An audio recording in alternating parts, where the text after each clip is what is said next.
So I'm going to just briefly introduce the panel here.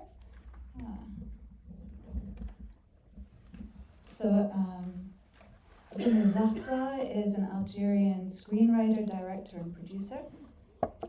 He studied audiovisual production at the Université d'Alger and then directed programming at the Blida-Joinville between 1997 and 2004. And it was during this time at the Blida-Joinville that he made his first documentary film, Frantz Fanon, Mémoire d'Asile. So I'm sure we can talk a little bit about how this film, this docu-fiction, I guess, is related to that earlier documentary film. So then he spent a few years in France and made several documentaries, including a film with the writer Maurice Ponce, before returning in 2007 to Algeria. Since then, he's made Caragous, a multi-award-winning film about puppeteers, and an acclaimed full-length documentary, L'Oued de l'Oued, The River, and the film that we've just watched, The True Chronicles of the Blida-Joinville Psychiatric Hospital in the last century, when Docteur Frantz Fanon was head of the Fifth Ward between 1953 and 1956, is his first feature film. And Camille Robcis is professor of French and history at Columbia, and she is a renowned scholar of 19th through 21st century history and a specialist of gender, sexual identities, medicine, and psychiatry. Her award-winning book, Disalienation, Politics, Philosophy, and Radical Psychiatry in Post-War France, which came out with Chicago University Press in 2021, examines the post-war French institutional psychiatry movement, of which Fanon was an important figure. And in fact, the second chapter of the book is devoted to Fanon. So I thought I'd kick things off with a couple of questions and then make it a bit more fluid. So Abdenour, I'll ask my question in English, but if there's anything I need to say in French, just fais-moi signe. Okay. So, well, congratulations on this magnificent film. Could you maybe tell us a little bit about why you decided to make a film about Fanon and the Blida Clinic? This period, this aspect of Fanon's life. I think maybe Fanon is mostly known through his writings as a theorist of race, colonial domination, resistance. Why did you want to show him as a practitioner, as the author of a clinical practice, or maybe a practice of everyday life? Merci. Parce que dans le cinéma, on n'a pas beaucoup de temps. Il faut raconter, il faut choisir en fait. Il faut choisir, et j'ai choisi le Fanon médecin parce que c'est par sa pratique de la psychiatrie, d'abord à Saint-Alban, en France, et surtout à Blida. Il était en poste lorsqu'il y a eu le 1er novembre 1954, qu'il est devenu l'homme qu'on connaît, le Fanon qu'on connaît, le politique et l'écrivain. Mais d'abord, à l'époque, surtout la psychiatrie, elle était très politisée. Et lui, déjà, il a fait des études de médecine à cause de sa blessure pendant la Seconde Guerre mondiale. Donc il a connu qu'est-ce que c'était la guerre mondiale. Il a connu, d'abord c'était un écorché vif. Il a subi un peu le racisme lorsqu'il était étudiant à Lyon. Il a écrit Peau noire, masque blanc. Et puis, mais Fanon, quand on le lit, c'est surtout le psychiatre. Et maintenant, grâce à beaucoup de travaux, notamment de Jean Calva, il est reconnu en tant que psychiatre, mais que je voulais dire, en fait, c'est la définition qui lui sied le plus. Donc j'ai choisi, après pour des raisons géographiques aussi, parce que j'habitais Blida et je connais très bien, je me suis très bien documenté pour le premier film, Mémoire d'asile. Donc et surtout on avait les décors, et donc je me suis dit, je vais raconter ce que je connais le plus. Shall I? Okay. So you always have to choose one aspect, so I thought it was important to focus on Fanon the doctor. So much of Fanon comes out of his medical training. He came to... Put it closer to your mouth, I think. Is that better? Yeah. Maybe can we turn the microphone up a little bit? Okay. All right, I'll start over. So you always have to focus on one aspect. So Abdenour decided to focus on Fanon's career as a doctor, his medical training, how he came to medicine after his difficult experience being wounded in World War II, his experience of racism during World War II, and in some sense for him, psychiatry is at the essence, at the core of all of Fanon's writings. And then also for the very practical reason that he was living in Blida, the very place where Fanon had practiced. And he did a lot of research for then the first documentary that he made in 2002. So he wanted to, for a long time, he wanted to build on that. Maybe I'll ask just a quick follow-up question about the title. Since I read the title before, it's very long.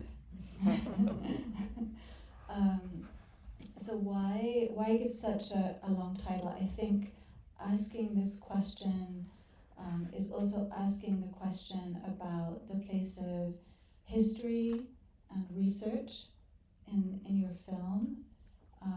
So could you talk about that a little bit? Sorry. Alors, poser la question du titre du film, c'est poser la question de la place occupée par l'histoire et la recherche historique dans le film. En fait, parce que le plus simple, c'était d'appeler le film Fanon ou Frantz Fanon, mais je ne voulais pas induire le public en erreur, parce que Fanon, ça veut dire biographie, parce que ça mérite d'être raconté aussi, parce qu'il a une vie pleine d'aventures, etc.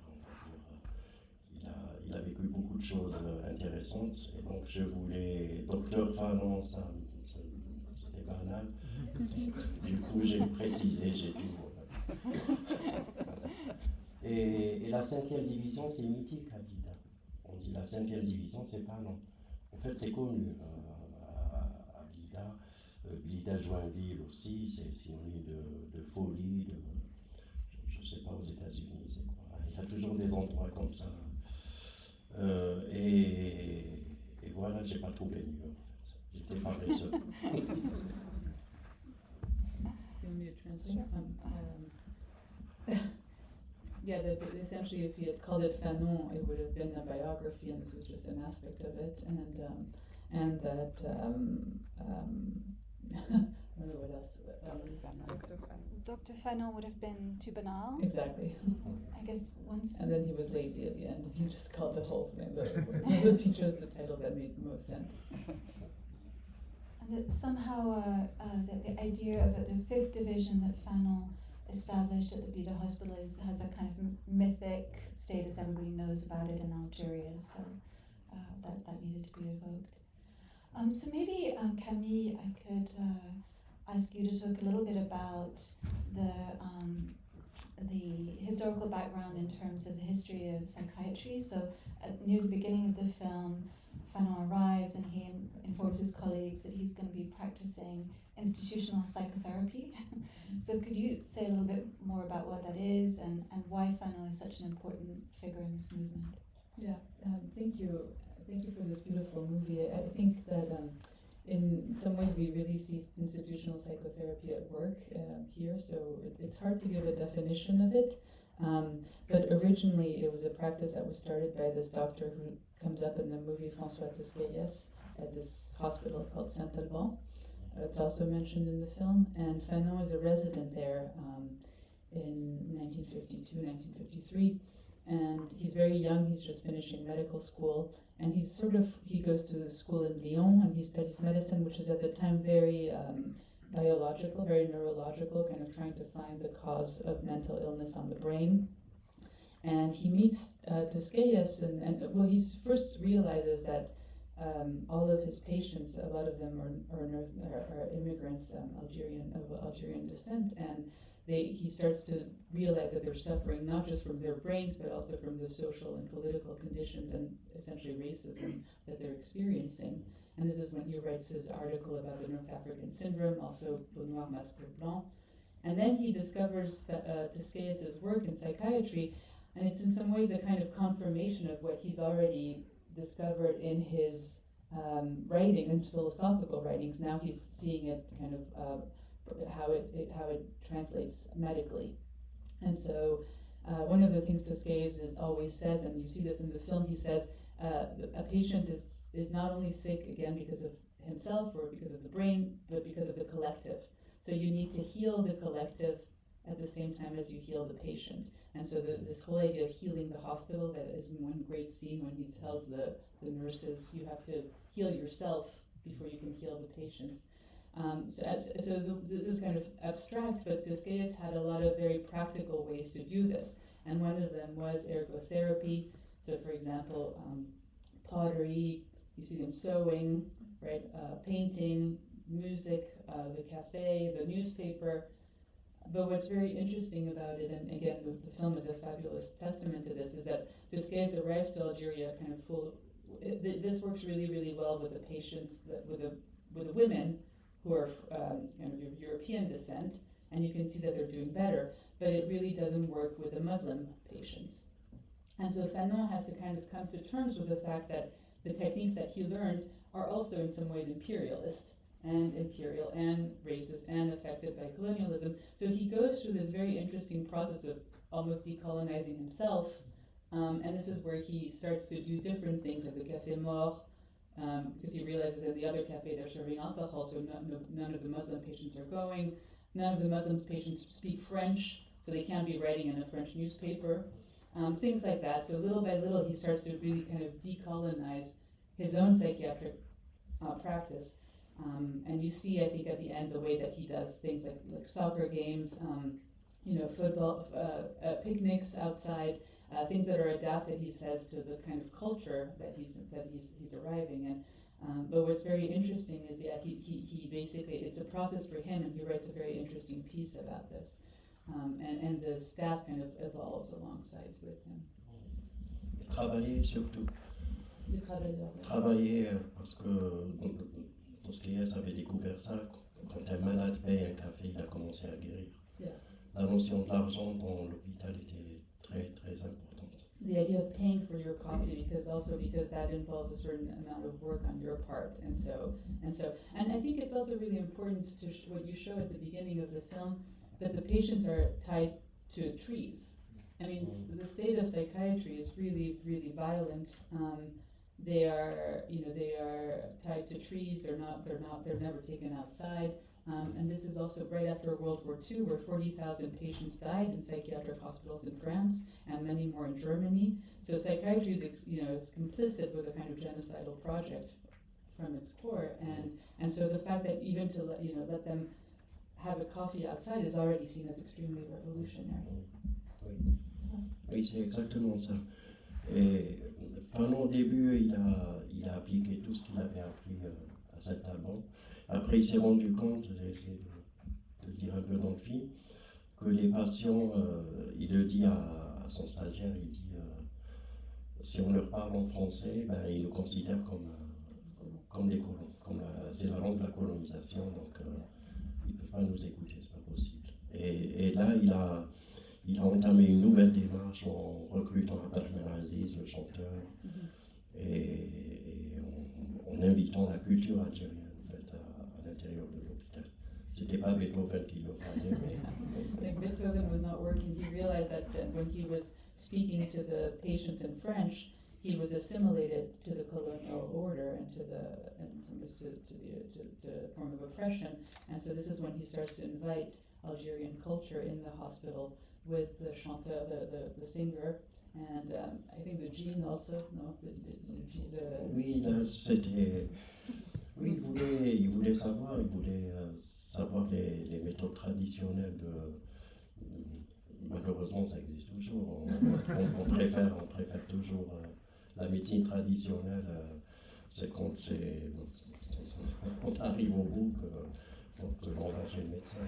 Yeah, that sometimes you only go till you go to the doctor at the end, but traditional medicine was also very important with that scene with the genes. So again, he kind of invited Algerian culture in the hospital instead of trying to make the patients adapt to a kind of ultimately that was a French form of psychiatry, European form of psychiatry. Maybe you could both speak a little bit about the sources that we use to research this period of Fanon's life in Blida. So, how beyond Fanon's own writings do we know these details that are represented in the film that you discuss in the book? Les sources utilisées pour avoir accès à cette période de la vie de Fanon à Blida, les sources... les films aussi peut-être, non? Et les films d'archives, les films d'archives qu'on voit à la fin, the archival film that we see at the very end of the film. Oui, c'était très difficile parce que je suis arrivé un peu en retard. C'est-à-dire que il n'y avait plus, surtout il y a des archives à l'hôpital. Il y a le journal qu'a créé Fanon, j'ai retrouvé toute la collection qui a existé durant 3 ans et qui a disparu quand Fanon est parti. Les infirmiers, après il y a après il y a l'histoire du journal, j'ai beaucoup pris, même les dialogues, le malade poète. Le poème qui déclame dans le film, c'est un vrai poème que j'ai pris de l'époque d'un malade qui écrivait dans le journal et que j'ai imaginé que c'était un parano parce qu'il n'y avait que lui qui écrivait tout le temps. Et puis il donnait beaucoup de conseils à la direction de l'hôpital, etc. Après, il y a l'histoire de la psychiatrie en général. J'ai lu beaucoup de documentaires, notamment en français. Parce que ce mouvement, la psychothérapie institutionnelle, là-bas, c'est la France. Donc, il y a notamment un excellent documentaire qui s'appelle Histoire de la psychiatrie, tout simplement, qui dure 3 heures, très méconnu. C'est un film très... Après, il y a les films de Ruspoli à Saint-Alban. Parce que Fanon a fait exactement la même chose. Je pense qu'il a tout appris de Tosquelles. Tosquelles a été vraiment une source d'inspiration pour, y compris d'abord en France. L'acteur qui joue Lacaton, comme par hasard, il est à Alger, c'est un prof à Alger. Mais son grand-père était le directeur de Saint-Alban, Paul Balvé. Et c'est le petit-fils Balvé, et lui aussi il m'a raconté beaucoup de choses parce que son grand-père dirigeait l'hôpital et sa grand-mère aussi était psychiatre. Les femmes étaient pédopsychiatres généralement. C'était la première génération de médecins, donc les femmes c'était des mères, donc on les envoyait chez les enfants. Elles étaient pédopsychiatres. Et donc voilà, beaucoup de sources, mais c'est long depuis 98, donc ça s'est mélangé un peu dans ma tête, je ne sais plus maintenant. An important source was the journal of the hospital that Fanon had started that was kept for several years and that ceased to exist after his departure. But there's a lot in there, even things that appear in the dialogue. So, for example, the patient who is a poet, the poem that we hear him reciting is in that hospital journal.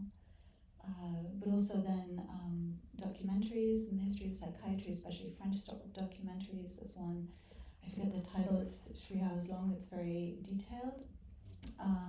And because Fanon took so much from his experience at the Saint-Alban clinic, where he had, as Camille was explaining, learned so much working with Tosquelles, the films that were made there were an important source as well. There was a lot filmed by Hiscoli at Saint-Alban.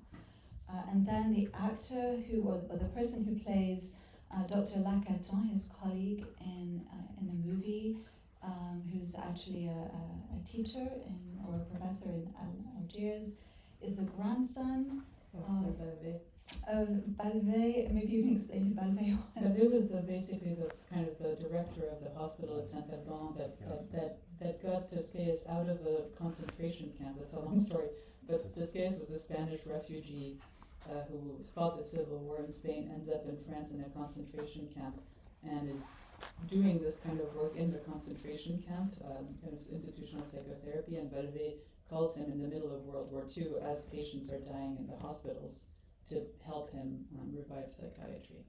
Et puis je rajoute les sources, c'est les Blida aussi, c'est oral. Ouais.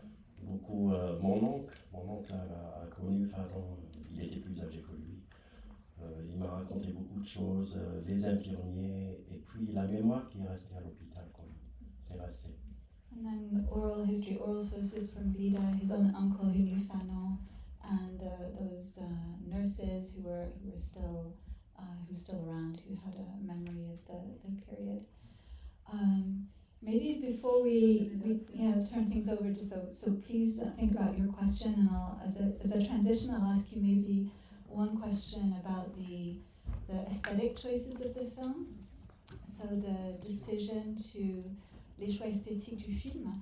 Why decide to make the film in black and white? Was that an obvious choice to you? And why end with that clip from an archival film? Pourquoi tourner en noir et blanc et pourquoi terminer le film avec ce morceau de film d'archives? En noir et blanc, c'était évident pour moi parce que toutes les photos qu'on a de Frantz Fanon, elles sont en noir et blanc. Je n'ai jamais imaginé en couleur. But it was obvious to film it in black and white because all the pictures we have of Fanon are in black and white.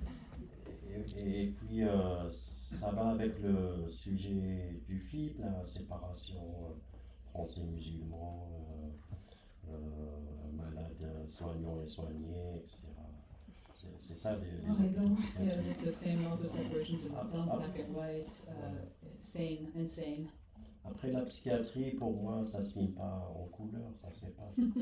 Les choses pas belles, il faut y aller doucement, quoi. Il faut pas les exposer en cinémascope, ça se fait pas. Et puis les images d'archives, c'était incroyable déjà de retrouver ce film à conserver à la Cinémathèque de Bretagne, qui appartenait à un psychiatre breton dont j'ai oublié le nom. Il est connu, j'imagine qu'il était venu en visite chez Fanon et il a filmé, parce qu'il a filmé que dans la 5e division. Le chanteur était dans le pavillon Renault. Et oui, c'était comme c'était la cerise sur le gâteau, on va dire. C'est vraiment et personnellement ça m'a fait du bien parce que ça a conforté les choix et les décors que nous avons faits, etc. Les costumes. So it seemed necessary to film make a film about psychiatry and mental illness in black and white. It's not the kind of thing you can film in Technicolor. That seemed wrong. And then the archival film just seemed like such a find. It was filmed by, he found it in an archive in Brittany, and he thinks that the doctor who made the film had probably been visiting Fanon, because all of the film that he recorded was in this 5th division, was Fanon's. So just finding that film was like the kind of cherry on the top of a cake, because it kind of confirmed the decor that he had invented, created for the film. If you have questions or reactions to the film, we have microphones on the sides. Please raise your hand. Here.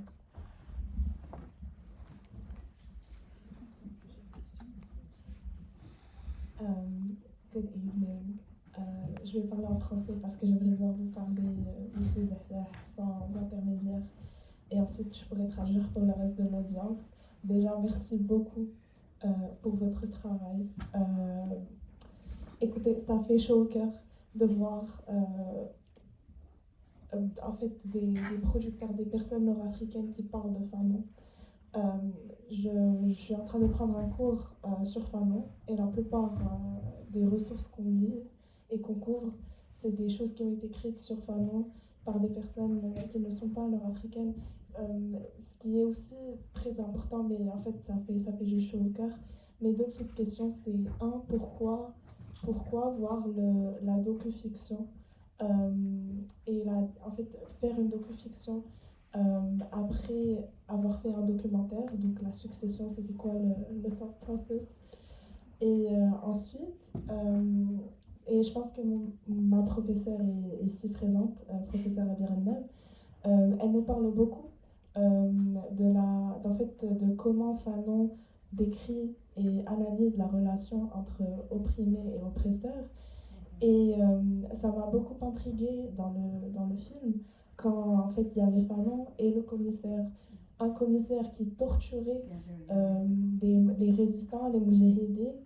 Et en fait c'était comment avez-vous pu en fait écrire cette scène? C'était qui a écrit cette scène?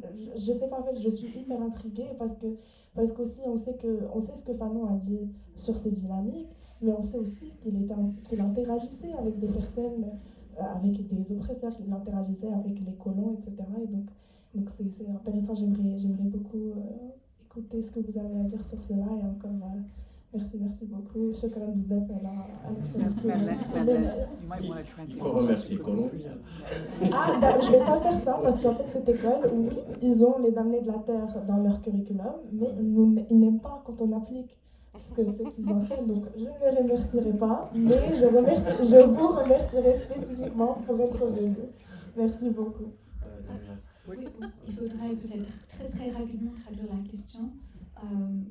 So first, there was an appreciation of someone from North Africa doing work about Fanon, because often what we read is by people who are not from Algeria, not North Africans. This is really important.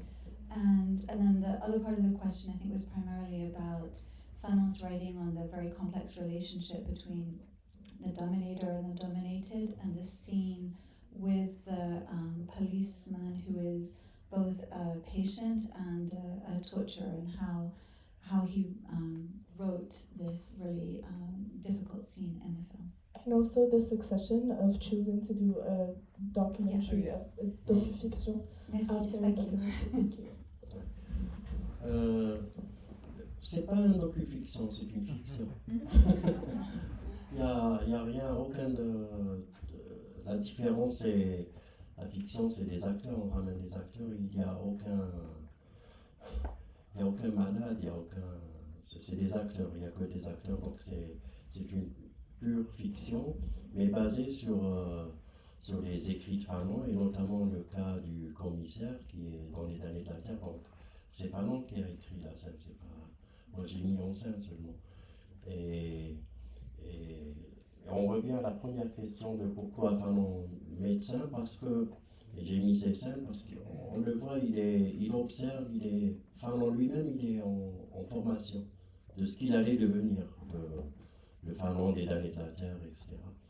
Parce que finalement, moi, ce qui m'a impressionné dans Fanon, je me réveille c'est de quitter en fait sa fonction de haut cadre.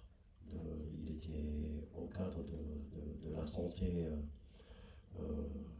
française, avec un bébé, avec une femme, et de rejoindre la clandestinité. Ça, c'était pas c'était pas évident. Rares les gens qui le font en fait. Ça c'est très. On imagine mal aujourd'hui quelqu'un quitter tout pour rejoindre une cause à laquelle il croit. Ça c'est très. Fanon l'a fait. Donc c'est ça. Mais il est en formation, donc c'est le commissaire et tous les cas qu'on voit. J'ai pas mis tous les cas, dans le livre il y en a 5 ou 6 ou 7 peut-être. J'en ai mis 3 ou 4 peut-être. Ouais. Just say quickly, the cases that are in the film are actually taken from the Wretched of the Earth. The last chapter has a series of case studies, so he didn't write them as such. It was Fanon that staged it, and he was just kind of directing them.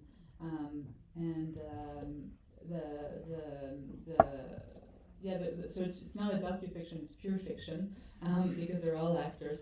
But I think one of the things that interested you a lot was this idea of also the fact that Fanon could leave his job at the end of the film and essentially leave his comfort as a doctor with a wife and a pretty young child for this clandestine life, which is really a kind of testament to Fanon's courage. Courage. Oui, il y croyait en fait. He believed in the cause. Hélène a fait pareil. Hélène, c'est la seule personne qui a connu Fanon, mais après Blida. Oui, Après Blida. je l'ai connu après Blida. Oui, après Blida, c'est ça. Je l'ai connu lorsqu'il était à Tunis. Oui. Mais je l'ai rencontré à Accra, quand il est venu comme représentant de FLN à travers l'Afrique. Oui. Et puis je l'ai reconnu aussi à l'hôpital à Washington.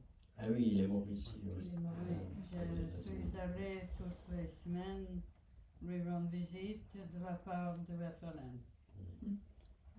Le FLN avait un bureau à New York où on essayait d'influencer les pays de l'ONU à passer une résolution en faveur de l'indépendance de l'Algérie. Lorsque Fanon est arrivé à Washington, à l'hôpital, et étant donné que j'étais la seule personne au bureau qui le connaissait, le bureau m'a envoyé toutes les semaines à Washington passer le week-end à l'hôpital. Donc, j'ai un peu connu. So just to translate, there was one person in the room who knew Fanon quite well. It's Elaine Mortefi-Klein, who met Fanon in Tunis, knew him in Accra, and visited him when he was sick and dying in hospital in Bethesda, Maryland, as a representative for the FLN at the United Nations. So it's really wonderful to have Elaine with us this evening. She's still on the barricades. Et là, il faut dire, je ne sais pas si, rien que la mort de Frantz Fanon, enfin sa maladie et sa mort et son vœu d'être enterré en Algérie, ça c'est un film à part. Je l'ai maintenant vu, après je me suis dit, c'est trop long. Parce que c'est quand même. Kennedy a affrété en personne, il a affrété un avion pour transporter le cadavre de Fanon de Washington jusqu'à Tunis. Avant l'indépendance, il fallait le faire aussi, de la part de Kennedy. Yeah, but Kennedy, Fanon had leukemia, right? Was diagnosed with leukemia and got treatment in DC, and then she died in DC. And apparently Kennedy chartered a plane to fly. His wish was to be buried in Algeria, where he was buried, and they flew back his body. Oui, c'était déjà une reconnaissance d'un État. It was a kind of recognition of a state before it was actually a state. He died 1 year before the independence, so he never actually got to see the independence. Anyone else or something? Other questions from the audience? There's someone else in the middle here, I think. Actually, à deux. Well, thank you so much for an extremely sophisticated and nuanced script on his life. And what struck me is how one could do a really serious biopic. Because Fanon, because you know, I was listening, a friend of mine, Playthel Benjamin, taught with the Algerian ambassador who was friends with Fanon at UMass in the 60s. He was a buddy of his. And so he would talk about Fanon with him. And unfortunately I didn't bring him tonight because he would have loved this film. But what I was struck with was how this form of how you had him in the film is, and personalizing him as a human being beyond the theoretical mythos that is always associated with him, is something that to me would be profound to see something which talks about him in World War II, or how he then develops this period and afterwards.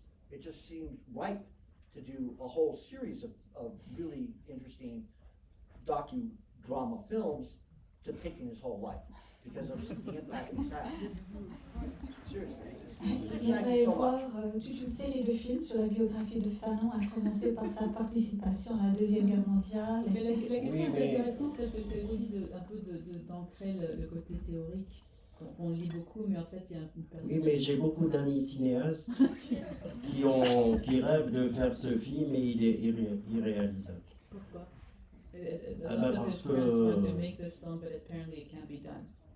Parce que c'est pas possible, ça coûte trop cher et personne ne verra. Moi, je suis un très bon spécialiste de Fanon, et croyez-moi, c'est le film qu'il faut. Je peux pas faire plus. J'y ai réfléchi 20 ans. Bon, c'est compliqué, il y a beaucoup de cinéastes.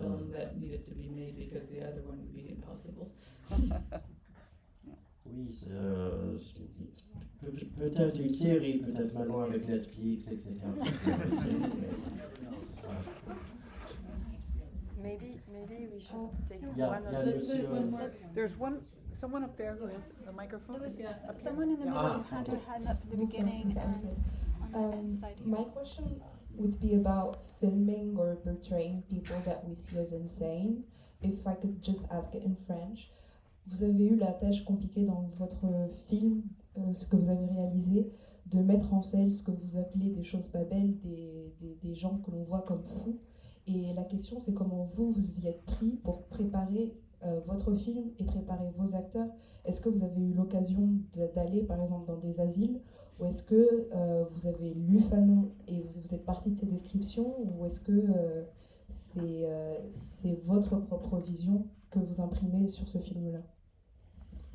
Oui, quand j'ai réalisé Mémoire d'asile, c'était trop long à faire parce que c'était autoproduit avec un psychiatre, donc je suis resté 3 ou 4 ans. Et les gens me prenaient pour médecin. Je suis resté longtemps à l'hôpital, et donc j'ai appris le fonctionnement d'un hôpital, etc., ce que c'était la psychiatrie. Pour le choix des acteurs, j'ai choisi des gens, comment dire, pour les malades, j'ai choisi les grands fumeurs de drogue, parce qu'ils sont un peu malades. Donc c'était pas ça. C'était mes amis aussi, je les connais. Après, les murs de l'hôpital nous ont beaucoup aidés. Tourner à l'hôpital. En fait, ce qui m'a beaucoup aidé dans ce film, c'est l'autorisation du ministère de la Santé. C'est les véritables producteurs. Parce que sans les murs, je ne sais pas comment j'aurais fait. C'est difficile. J'avais pas les moyens de construire un hôpital ou de faire semblant. C'est le défaut de... Moi, je suis documentariste et on ne peut pas faire semblant. Et même le film, d'ailleurs, j'ai choisi de l'écrire en linéaire. Fanon arrive sans voix off, sans ces techniques faciles.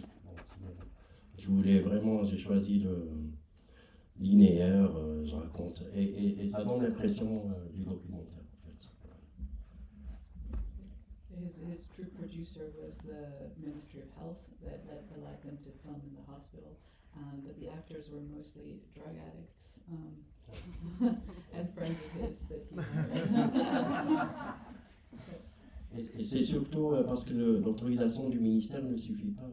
C'est surtout les médecins. Yeah, the doctors agreed to let him, and he would have never had the means to create a whole new hospital.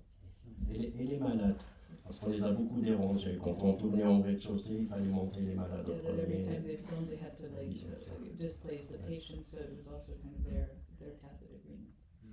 One last question, I think. Just before that, I just want to ask you about the one person who acts in the film, who is Olivier Fanon, Ah oui. who plays Marcel Monville. How did that come about?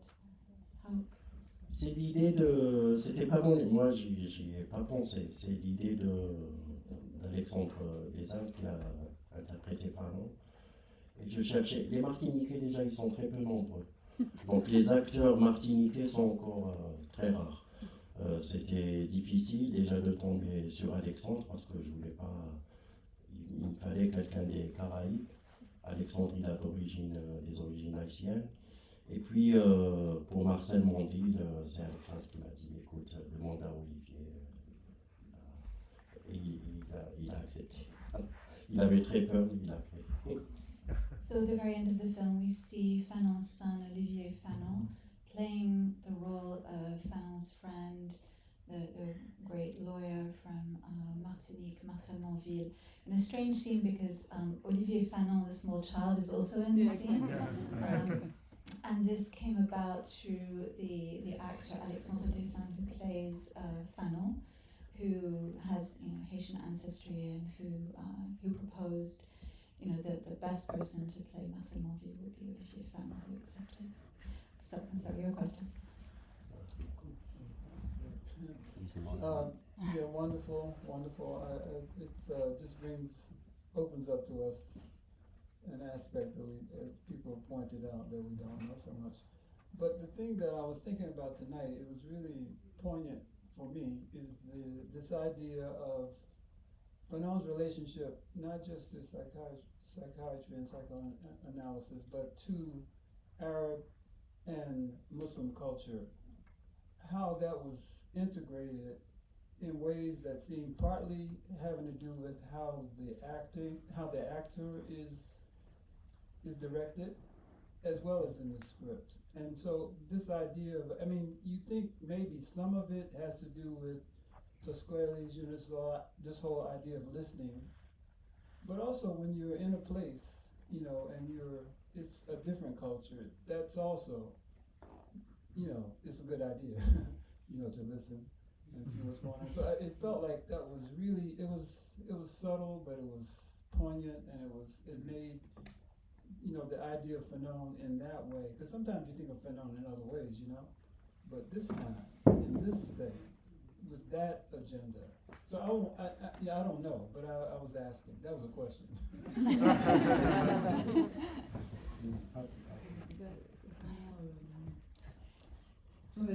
C'est une appréciation principalement du film et autour du fait qu'on rencontre un Fanon très intéressé par la différence culturelle, qui réagit à la différence culturelle, qui reconnaît l'importance d'être à l'écoute de la différence. Donc il y a cette sensibilité dans le film, et le film montre ce côté de Fanon qui est peut-être absent lorsqu'on insiste beaucoup sur, je sais pas, l'humanisme universaliste de Fanon peut-être.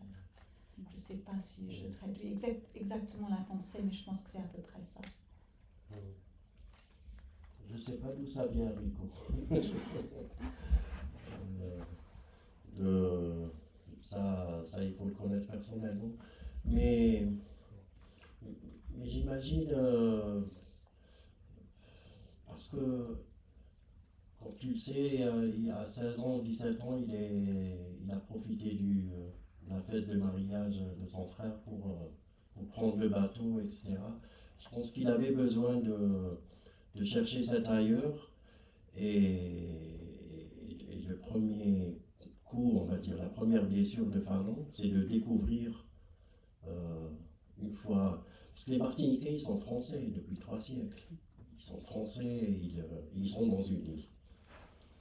Et pour eux, tous les Français réfléchissent comme eux, et eux, c'est, voilà. Et Fanon arrive donc dans cette armée française et il découvre, c'est un choc pour lui. C'était, je pense que c'était une vraie blessure morale avant la blessure physique qui l'a amené à chercher autre chose. Je ne sais pas s'il l'a trouvé. Yeah, that Fanon grew up in Martinique, which is a French department, so it was France, and in some ways his first encounter with racism was during the war when he enlisted in the army, and there was also this kind of desire to leave, to take a boat, to go away. I think we have to end, right? Or one last question? Yeah. Thank you for this amazing movie. I'm interested in, I would like to hear what was the reaction or how was it accepted in France, because we're living in an age where there's this delusional view that we're in this post-colonial era, but in French schools, educators are still teaching the good effects or aspects of colonialism, and we know how much racism and Islamophobia is still very much alive in France and in French culture. The demand to assimilate to the colonizer culture in context to, in regards to the hijab and towards Muslim women. So yeah, I'm interested in what was the reaction in France. En France, on n'a pas. Je ne l'ai pas montré, je l'ai montré une fois seulement et il n'y a pas eu d'échange avec le public. C'était donc j'espère que ça va se faire le mois prochain avec des Lyonnais. Il y a des psychiatres lyonnais très militants, etc., qui veulent même, qui ont demandé à la ville de donner le nom de Fanon à une rue. À Lyon, il y a une forte mémoire de Frantz Fanon. Il a laissé des traces quand même. Sa femme, déjà, Josie Fanon, elle vient d'une famille lyonnaise connue. Après, sur l'islamophobie, etc., Fanon a très bien décrit ça. Pour les grands-pères de ce qu'on appelle aujourd'hui les beurs ou les immigrés, c'est l'article. D'ailleurs, ce qui reste de Fanon très actuel, j'aime beaucoup, moi, personnellement, j'aime beaucoup Pour Noir, Masque Blanc et le syndrome nord-africain. C'est pour ça que je les ai cités dans le film. Et le syndrome nord-africain, il décrit très bien cette recherche de refuge. On veut se réfugier dans quelque chose. Donc c'est un malaise où qu'on l'exprime. C'est ce que décrit Fanon sur les grands-pères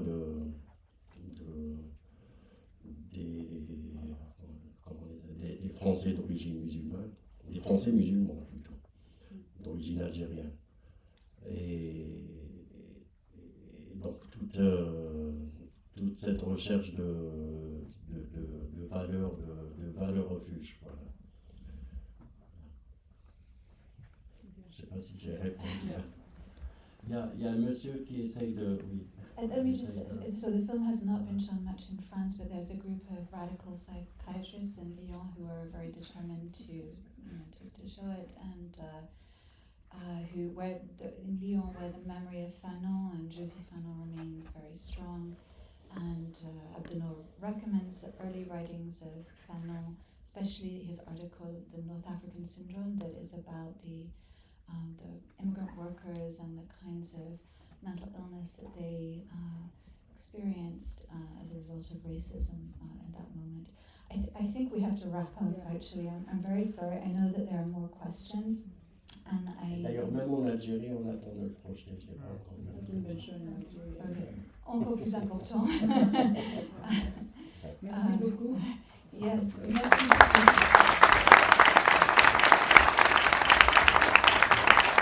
Merci à vous, à la Maison Francaise, d'avoir permis ça. Thank you so much. It's wonderful. Merci.